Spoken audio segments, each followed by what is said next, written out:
ایک کردار کی بات کر رہا ہوں. 3 سال پہلے کی بات ہے. میں نے کیمرے میں سپروائزر کو کہا کہ ایک بچہ دروازے کے اندر آ گیا اور دا جیب را پڑ سے ادھر گونتے تھے کہ نظر آ رہا ہے کہ بچے کے جیب میں کچھ ہے.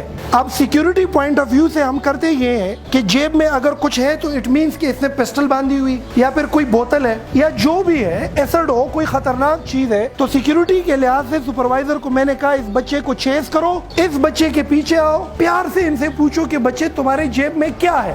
وہ بچہ دروازے سے آیا, اس طرف آیا, ادھر بیٹھ گیا. اب میں کیمرے میں دیکھ رہا ہوں, وہ ایوب صاحب آ گئے, اس کو بولا بچے استاد سنوں جی زمانو مسد اللہ آپ کے جیب میں کیا ہے. تو جیسے اس نے کہا جیب میں کیا ہے, اس نے جیب کو اس طرح پکڑ لیا. کہتے دکھاؤ کیا ہے جیب میں. اب اس نے جب ہاتھ پکڑ لیا تو ادھر ایوب الرٹ ہو گیا کہ سم تھنگ ڈینجرس. اور میں آفس میں اسکرین سے کیمروں میں دیکھ رہا تھا تو میں بھی کرسی سے اٹھ گیا کہ بندے نے ہاتھ کیوں پکڑ لیا. وہ ایوب نے جیسے ہاتھ آگے کیا وہ یہاں سے دوڑ کے گیا اور اس تنگ گلی کے اندر گھس گیا. وہ ایوب اس کے پیچھے گیا, وہ پارسنگ سے چڑھ کے اوپر گیا, وہ پارسنگ کے سان پسے راخ کلو پارسنگ وہ سیڑھی اوپر رکھ دی. کہتے چھ مڑ میں کی جب درتا نہ مجھے مار بھی دو, جیب نہیں دکھاؤں گا تم. وہ ایوب دوڑ کے آئے کہ سر جی سڑی سر بندے کے ساتھ جیب میں جو بھی ہے لیکن خطرناک چیز ہے. وہ اوپر چڑھ گیا اور سیڑھی اپنے ساتھ چڑھا دی اور اس نے کہا مار بھی دو, جیب نہیں دکھاؤ. اب میں وہ آفس سے دوڑ کے نکل آیا اور میں نے ان کو بولا تھا تو ٹول لگ سے تشی. وہ میں خود آہستہ آہستہ گیا. میں نے کہا سعید خان ہے بچہ. کہتے جی سر جی. میں نے کہا بچے کیا مسئلہ ہے. کہتے سر جی بڑا پرائیویٹ ہے, میری عزت کا معاملہ ہے, یہ میرے پیچھے لگا ہوا ہے, آپ اوپر آؤ آپ کو دکھاتا ہوں, باقی کسی کو نہیں دکھاؤں. میں نے کہا سیڑھی نیچے کرو. اس نے سیڑھی نیچے کی, میں اوپر گیا, وہ ادھر ساتھ بیٹھ گیا. میں نے کہا بچے دکھاؤ کیا ہے. کہتے سر بہت پرائیویٹ ہے, چھوڑو نا. اب اس وقت اس کے آنکھ سے آنسو نکل آیا. میں سمجھ گیا سم تھنگ وٹ ایور.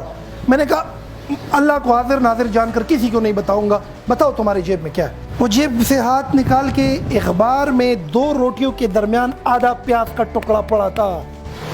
کتنے سہولیات ہوتے تم لوگوں کے پاس, ایئر کنڈیشن لگا رہتا ہے, کرایہ ہے تمہارے پاس, کپڑے پہنے ہوئے تم لوگوں نے, کام نہیں کرتے تم لوگ, مفت خور ہو, شکری دشمنانی, سارے وسائل تمہیں پیرنٹس دیتے, اس کے باوجود بھی منزل نہ ہو تو تم لوگوں کو درے مارنے چاہیے.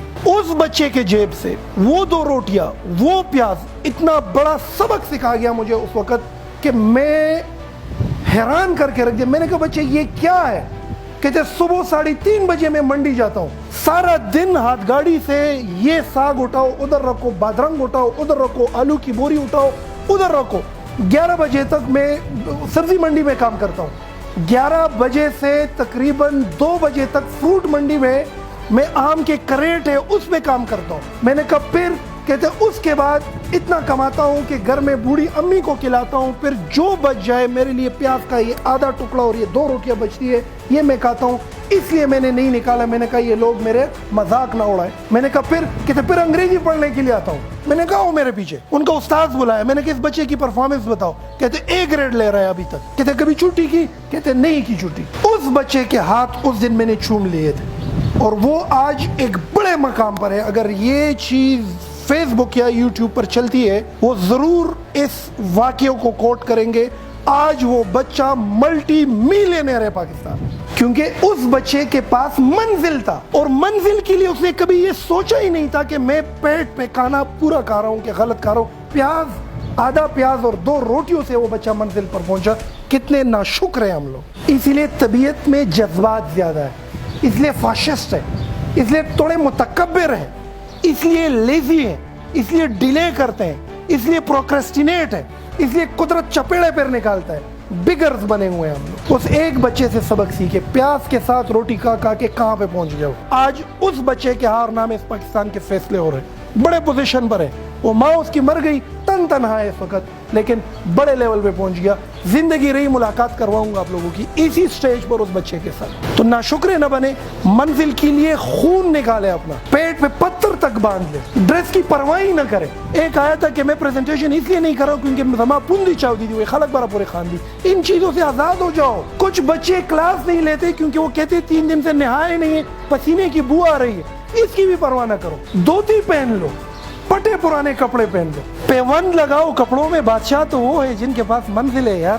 غربت, امیری, وسائل, مال, دولت, منزل کے راستے کی سہولیات ہو سکتی ہے, لیکن غریب کا بچہ جتنی تیزی سے اس میں نکل سکتا ہے کوئی بھی نہیں. میرے اس آج کے سیشن کا سمپل مقصد یہ ہے کہ تم میں جس بندے جس کردار کے پاس خوبصورت منزل ہے، اربوں کربوں پتی ہے، عمر و عیار کا زنبیل اس کے پاس ہے، جس کے پاس منزل نہیں ہے، تعفن ہے، بدبودار ہے، جگہ گھیرتا ہے، بوجھ ہے، مسئلہ ہے، قدرت کے ساتھ حالت جنگ میں ہے، کوئی مستقبل تمہاری نہیں ہے، آپ آنے والے وقتوں میں ایک فیل کردار